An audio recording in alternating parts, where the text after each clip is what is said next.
Hello everyone, আজকে আপনাদের জন্য আবারও নিয়ে এসেছি একটি নতুন ডায়াগ্রাম। এর মাধ্যমে আপনারা জানতে পারবেন কিভাবে how to make one switch and one light wiring diagram তৈরি করা হয়। চলুন দেখে নিই কিভাবে তৈরি করা হয়।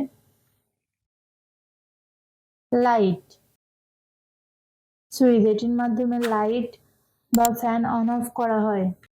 ইএলসিবি আর্থ লিকেজ সার্কিট ব্রেকার। সাধারণত ইএলসিবির দুইটি কেবল থাকে, একটি নেগেটিভ ও একটি পজিটিভ।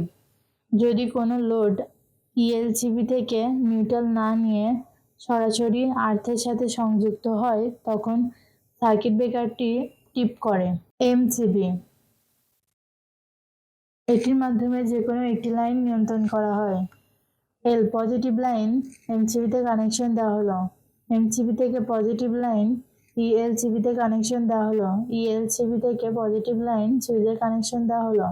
সুইচ থেকে পজিটিভ লাইন লাইটে কানেকশন দেওয়া হলো। নেগেটিভ লাইন ইএলসিবিতে কানেকশন দেওয়া হলো। ইএলসিবি থেকে নেগেটিভ লাইন লাইটে কানেকশন দেওয়া হলো। এই ডায়াগ্রামটি পুরোপুরি সম্পূর্ণ হয়েছে। এভাবে আপনারা আপনাদের বাসাবাড়ি অথবা কারখানাতে তৈরি করতে পারবেন। ভিডিওটির সাথে থাকার জন্য ধন্যবাদ। ভিডিওটি ভালো লাগলে লাইক ও সাবস্ক্রাইব করবেন।